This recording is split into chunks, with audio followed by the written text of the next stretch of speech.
Saya minum Elmen Advance Group, tinggi protein dengan HMB untuk cegah penyusutan otot.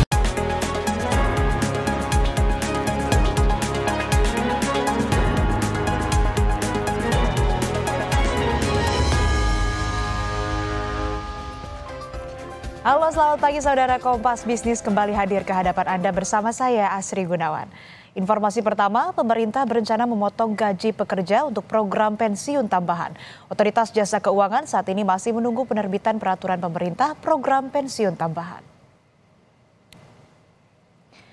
Dalam konferensi pers yang digelar secara virtual, Kepala Eksekutif Pengawas Perasuransian, Penjaminan, dan Dana Pensiun Otoritas Jasa Keuangan, Ogi Prastobiono bilang manfaat pensiun yang diperoleh pensiunan saat ini relatif kecil, yakni berkisar 10-15% dari penghasilan aktif terakhir. Angka ini masih di bawah standar Organisasi Perburuhan Internasional atau ILO, yakni 40%. Wacana program pensiun tambahan merupakan turunan dari Undang-Undang Nomor 4 Tahun 2023 tentang pengembangan dan penguatan sektor keuangan. Jika diterapkan, aturan ini akan diatur dalam peraturan pemerintah dan diturunkan dalam peraturan OJK. Dikenakan untuk data yang ada, manfaat pensiun yang diterima oleh pensiunan itu relatif sangat kecil ya. Itu hanya sekitar 10-15% dari penghasilan terakhir yang diterima pada saat aktif ya.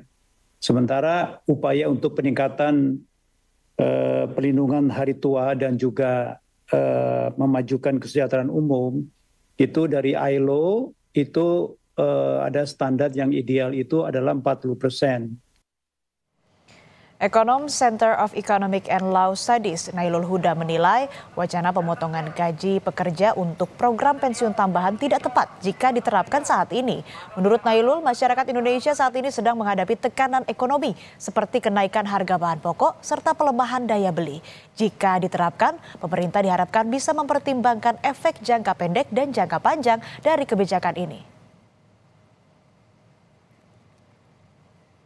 Bahwa ada timing yang tidak tepat, sama sekali tidak tepat yang dilakukan pemerintah untuk bisa mewajibkan masyarakat untuk bisa ikut dalam dana pensiun ini, program dana pensiun. Nah, kalau kita lihat memang saat ini ekonomi dari masyarakat tengah tertekan ya, dengan adanya berbagai kenaikan dari harga-harga kebutuhan pokok, kemudian juga ada wacana untuk kenaikan PPN dari 11 ke 12%, tarif PPN dari 11 ke 12%, kemudian kita juga melihat ada berbagai tekanan yang memang membuat daya beli masyarakat mengurangi untuk pendapatan disposable masyarakat. Dengan pendapatan disposable yang berkurang, otomatis sebenarnya daya beli konsumsi rumah tangga itu juga akan berkurang. Wacana pemotongan gaji untuk program pensiun tambahan mendapat penolakan dari pekerja. Jika diterapkan, kebijakan ini dinilai akan menambah beban dan berdampak pada daya beli pekerja.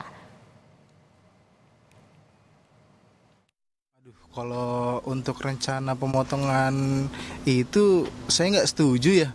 Apalagi juga di BPJS Kesehatan itu udah dipotong secara 5% dan ketenaga kerjaan itu juga udah ada potongan dari BPJS yang dana pensiun dan dana hari tua juga sih. Jadi habis dong saya.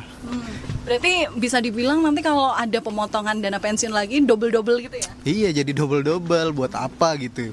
Mendingan kalau dari saya sih nggak setuju.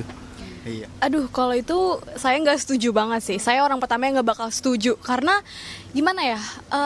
Untuk jangka pendek ini menurut saya terlalu berat, apalagi untuk kelas menengah ya. Saya sebagai yang kelas menengah itu sangat berat banget sih. Terus nanti kalau misalnya kita mau beli sesuatu, daya beli kita jadi berkurang dan jadi menyebabkan inflasi gitu.